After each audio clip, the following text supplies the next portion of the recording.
Hi guys, welcome back to my channel. Yes, this is a pumpkin spice latte. It is August 30th, so go get yourself some. It might not be August 30th when this goes out, but oh well. I am going to do my August reading wrap up, and we're about to be entering a whole other season after this and a whole other reading vibe. By the way, if you're new here, my name is Karen and I do a lot of books, fashion, lifestyle content. If any of that is of interest to you, make sure to hit the subscribe button. This water bottle is not very aesthetic, so we're just gonna go ahead and get rid of that. If you hear a noise in the background, that's just my dog having her breakfast. I had to Uber eat some Starbucks this morning because I was gonna be running late for work and I really wanted a pumpkin spice latte. Either this or picking it up, but I wanted to drink while I was getting ready, so that's what we went with. I read a total of 6.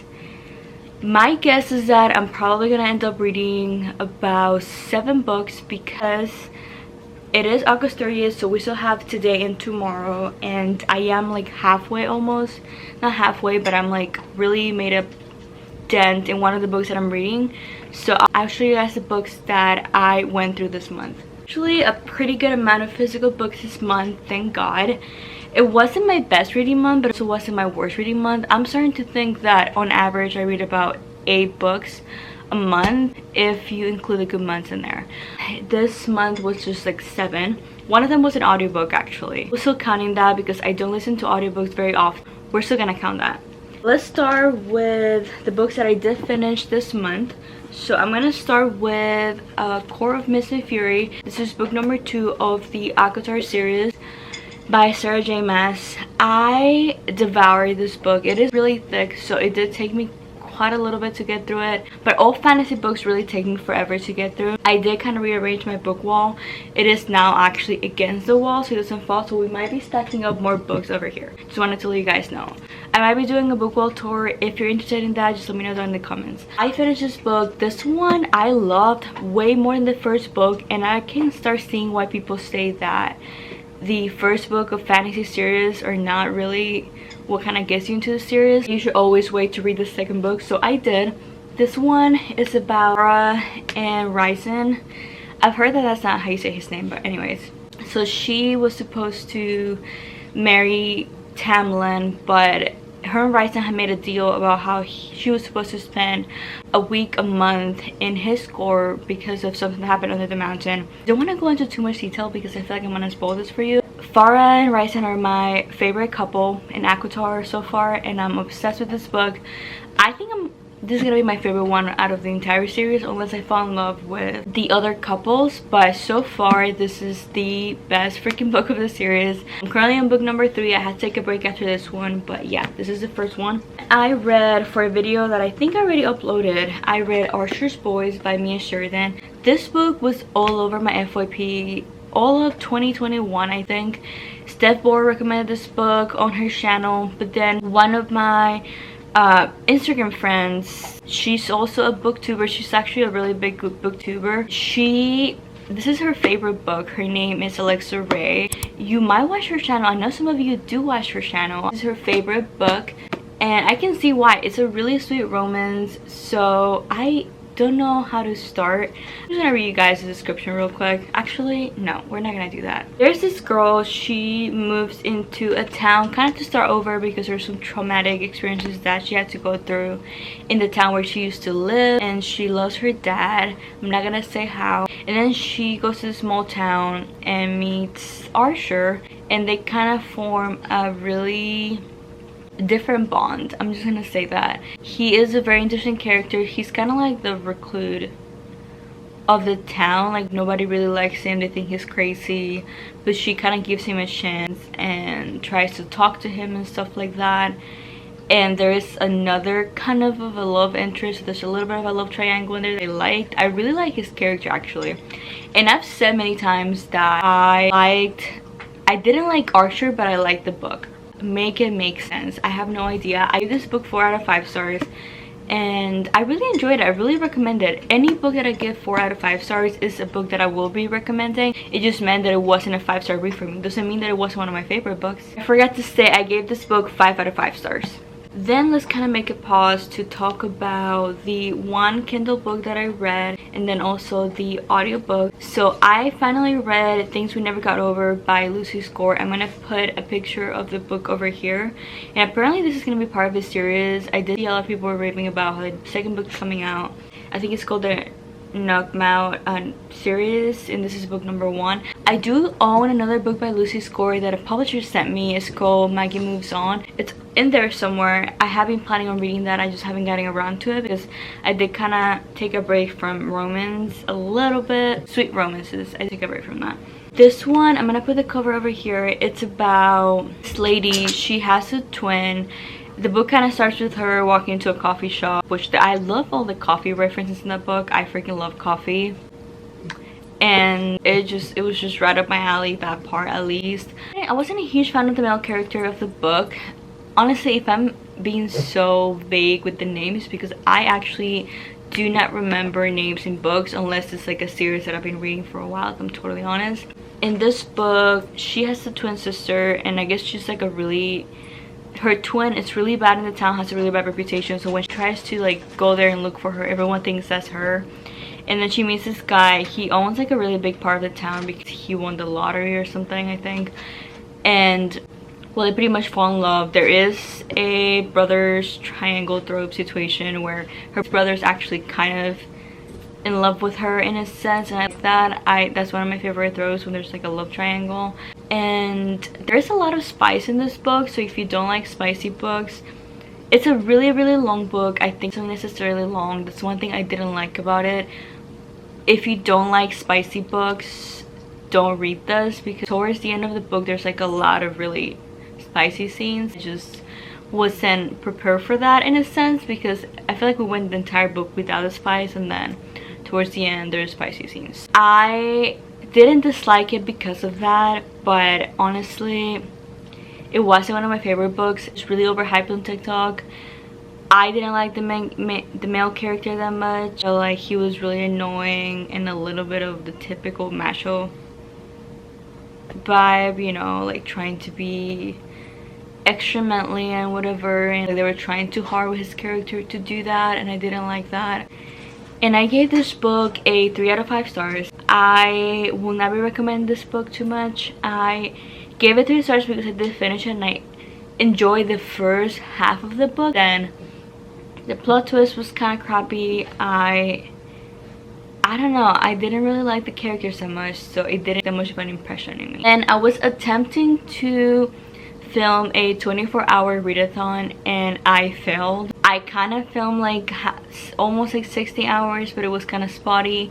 I hadn't read enough in that chunk of time, so I just completely decided to like not even finish the challenge. So for that reason, I decided to listen to an audiobook when I was doing chores, and that was Evidence of the Affair by Taylor Jenkins Reid. This is my second Taylor Jenkins Reid's book.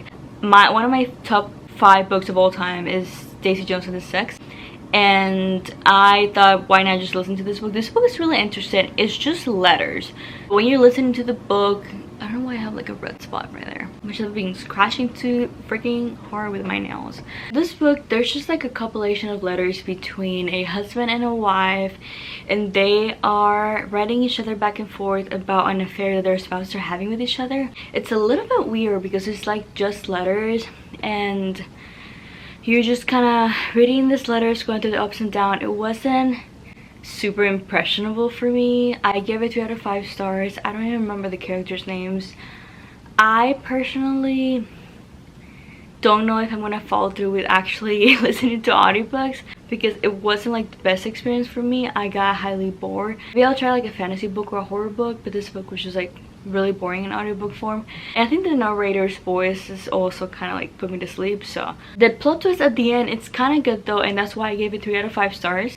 I'll put the cover over here. It should have been over here the entire time. But yeah, that was the only audiobook that I listened to this month.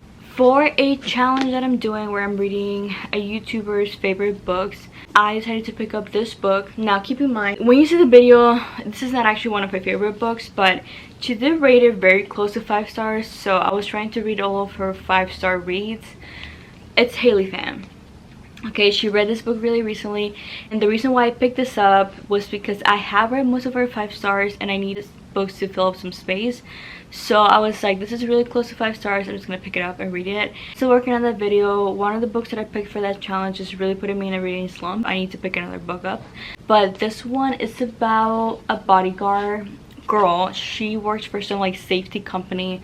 They protect celebrities in high profile cases, and she kind of goes undercover as this guy's like girlfriend. He's a really famous actor in Texas, and they fall in love. It's a really sweet, cheesy romance. She has a really unique writing style, and I liked it. I think she's even been compared to Jane Austen at some point, which is interesting. I personally liked it. It was really sweet, really cheesy. If you don't like really cheesy books, don't read this. It is highly a cheeseball. Like, it's super cheesy, but it's pretty cute. Let me tell you what I rated this book, because if I'm totally honest, I do not remember. I gave it 4 out of 5 stars, so that's pretty good. So I do recommend this book. But like I said, if you don't like cheesy books, this is gonna be a no for you. I'm 100% sure. Read the description first, kind of do some research if you're interested in reading it, because it is very cheesy. And we're done saying cheesy for the day. So this book was all over my FYP on TikTok. I was really resistant about it because for a paperback, this was $20. Honestly, a paperback book should be under $17 or $16. I stand by that. I know she's a very small author, and I know that she publishes her own books. She actually commented that on one of the videos where I commented. She replied to me and said, I'm really small, you know. And I mean, I get that. I felt bad after. So I wasn't complaining the book was expensive. I just said, why is it so expensive, you know? I ended up purchasing the entire series anyway. So Jessa, I did bought all of your books. I'm supporting the cause. This is Magnolia Parks by Jessa Hastings. Look at this cover. Let's just take a moment for the cover. I posted a reading vlog for this book, and if you're interested in knowing my reactions, my thoughts throughout the book, watch that video. I'll have it linked down below. This is a thick one. For a romance, this is almost 500 pages. It did not feel like it. I did take forever reading it because I was savoring every single minute of it. And it had to be done that way because this book was just so special. This series is gonna hold a very special place in my heart. So far, I think this is my favorite book. I'm only on book 2, but I enjoyed this one so much. This is about like the elite London kids. They are, you know, a bunch of rich kids, kind of like Gossip Girl set in London. I said this in my last video where I did the reading vlog. If you like Gossip Girl, you will like this book. The romance is very toxic. It's a very toxic love story, and I said as long as you keep in mind that you shouldn't be accepting this from a real relationship and that this is all fiction, go ahead and read it. Just don't get it like confused with reality. That's all I'm saying. I really enjoyed it. I gave this book 5 out of 5 stars. I really like Magnolia. She's kind of annoying throughout the book sometimes. The guy, BJ, I hate his name by the way. I'm not a huge fan of him, if I'm totally honest. I wasn't really rooting for them. But it was such a toxic and raw relationship that it kept you hooked. Almost like Chuck and Blair a little bit. Kept you hooked. Or like Logan Huntzberger and Rory Gilmore. Those vibes that I got from this book. I really enjoyed it. I will be recommending this book to every single soul. I'm obsessed. Look at the cover. Like, it's just beautiful. And then look at book number 2. I am currently reading book number 2. This kind of gives me like Friends vibes. I'm currently reading this one. I'm almost halfway. I'm on page 162. I think I will be finishing this, you know, probably between today and tomorrow. So that's why I'm including it in here. This one follows 3 characters. It gave 3 POVs from Julian, Christian, which is one of my favorite characters from book number 1, and then Daisy Hates. The whole mafia romance situation of book number 2 is kind of annoying me, if I'm totally honest. So we shall see. I will be giving my thoughts about this book in the reading vlog, so stay tuned for that. I can't give a rating right now because, like I said, I'm not done. But look at the spine of this book. It's just so freaking pretty. Really good reading month. I haven't read this many physical books in a very long time. And yeah, I hope you guys enjoy my reading wrap up. This is hands down the earliest I've ever posted a reading wrap up, and I'm so freaking proud of myself because I always take forever to make these. But I'm super bad and bushy tail right now because I got Starbucks delivered before I head to work. and I was like, why not just film this before I head to work? So I did, and I hope you guys enjoyed it. Let me know what you read this month. Let me know what your favorite book you read this month was. Make sure to hit the subscribe button. We want to hit 1,000 subscribers before the year's over. Please, if you're watching this, hit the subscribe button, and I'll see you guys on the next video. Bye guys.